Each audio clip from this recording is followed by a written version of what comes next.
interest rate. No?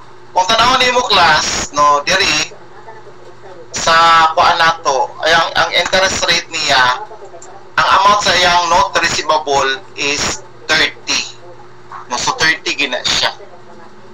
Pero kung tanawon nimo, ang iyang kuan lahi-lahi, no, ang iyang rate, no? Kaya ang 30 ko no i-breakdown nato sa duha. No? Pero same lang ang interest rate, ang period ra ang mag-change. No? So ang kumbaga ang dire lang sa amount niya magkatalo-talo, no? Ang iyahang adjustments. Okay? So kung tanawon nato, no? Ang isa July, ang isa August. Same sila grade, no? So take note, ang gamiton nato ani is interest, no? P times rate times time. Okay? So kay interest man ang kwaon nato ani, no? So take note, October siya nag-prepare, no? So October siya nag-prepare, mag-ihap ka ana, no? Kay July man siya to September, kay October 1 man na siya, no? Diba October 1 siya gi-prepare. So dapat ang cut-off mo ana September lang. So kung tanaw nimo diri, no? So principal times 3 times time. Diba mo ni siyang atong kuan. So sa 10,000 ko no, nganong 3 man ni siya kay kano sa man siya mag-start, diba is July. July, August, September. Kay October man to, so 3 months. No? So muna diha, no? So 10,000 times 12 times 3 over 12. So pila siya? 300. Ang isa, ang 20,000 is August 1.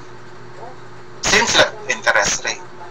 So August, September, oh. So pila lang ka bulan? 2. No? So munang 2 over 12. So pila siya? 400. Plus 300, pila tanan? 700. So take note, this is an interest receivable. So as I mentioned kanina, so mag-debit ang interest receivable, mag-credit ta og capital. Kay asset man siya. Okay. So any questions? Na mga pangutana? Okay. Next. Interest on note payable. Okay. Kung tanaw na to class, natay note payable dari 40. Okay. So, same po ng kuhaon na ni interest. 14% annually from April 1, 2016. Ah? Okay. So, kung April siya, August man na April, no? April, May, June, July, August, September. So, pila ka bulan? 6 months. No? Okay. Kung naman siya magsugod. So, pila? 2,800. Okay? So diha kay liability man ni siyang account, so diha mag-credit ta og interest payable, then mag-debit ta og Del Mundo capital. Okay. Next. Number 5. The furniture and fixture are to be valued at 46. So in that case, kumbaga, kung tanaw nato diri class, no? Di ba natay non-current asset diri, no? Na 60. So ang valuation ani class, ang gipasabot ato niya is ang accumulated depreciations. No? So take note, ang accumulated depreciation kuno niya is to be valued at 46. So ang pasabot aning valued class, we're talking of the book value. No? So take note, the book value niya, di ba, is kaunin mo ang furniture and fixture this allowance for bad debts. So ang equivalent ana niya would be book value. So kung 46 kuno ang book value niya, no? So may mahimo lang 46 diri instead of 54. So ang adjustment nato ana sa accumulated depreciations. Okay? So diha sa bato nato, no? So pwede ta punta ang 54 minus 46, so pilang adjustment? 8. So contra asset account niya.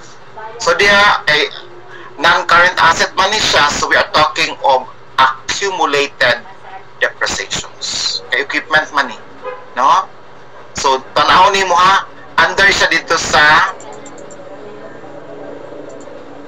contra asset account. Okay? So sa contra asset account, diba accumulated ang diri, no? So credit na sila. Okay? So kung na-credit ang accumulated depreciation, so atong i-debit is capital. No? So capital account. Okay? So 8,000. Okay. Next, number 6. Office supplies on hand has been charged to expense in the past. Kumbaga, instead nga asset, gihimo na lang expense.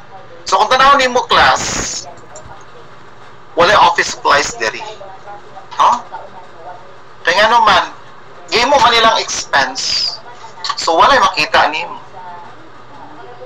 So karon ato siyang ibalik, himuon nato siyang assets.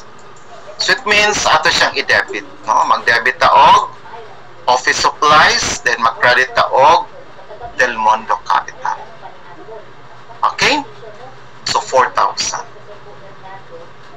So after preparing the entries, so the next thing is maghimo na tag adjustments, no? So maghimo tag ti account.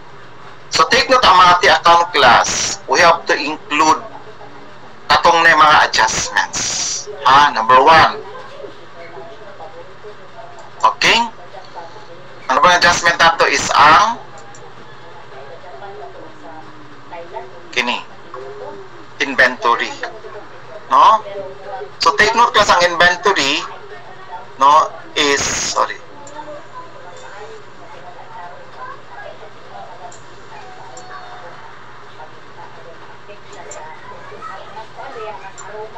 Okay. So ang inventory, kung tanaw nimo, di ba naka-credit ang 6,000. So ang beginning balance sa inventory nimo ana naka-debit by 80. No? So maghimo tag the account ana. So 80, no? Minus 6, di ba naka-credit man siya. So pila na karon? Di ba 74.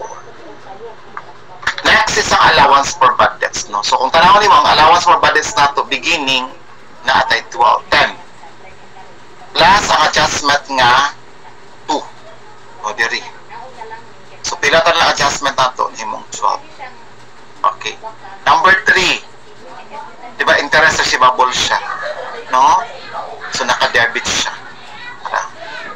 Then next is ang interest payable. So 2,800. Okay, naka-credit. Then ang number 5 is ang accumulated depreciation. So take note, binatay beginning balance diri nga 6. Plus ang adjustment dayon nga 8, no? So nahitabo na dayon siya nga 40. Then ang last dayon niya is ang office supplies, 4,000. Then after the adjustment class, the next thing sa ilahimo nato is ang capital, no? So kini na din siya, no? So take note, ang capital niya is 340 na yung beginning, diba diri? Okay? So tanaw nimo based sa entries ha. So number 1, ang capital naka-debit, no, 6,000. Okay, PGE 1. Number 2, ang capital naka-debit, no, 2,000. Okay, number 3, ang capital naka-credit, 700. Number 4, ang capital naka-debit, 28. Then number 5, ang capital naka-debit, 8,000. Then ang number 6, ang capital naka-credit, 4,000. So kung tanaw nimo, ang total sa debit is 18,800. Ang sa credit is 318,700. So we're going to get the difference, no? So i-deduct nimo ang debit, no, against with the credit. So ang ending balance is 299,900. Okay? as we mentioned kanina, di ba, 1/2 of the adjusted capital ang kuan ni resulta. No? So karon i-multiply nimo ang 50%, no, sa 299 is pila? 149,950. So diha mag-debit tag cash, then mag-credit tag Christine resulta capital. Okay? So next week yata mag-prepare sa balance sheet. Okay lang sa inyo, ha? Okay lang, dira ta kutob.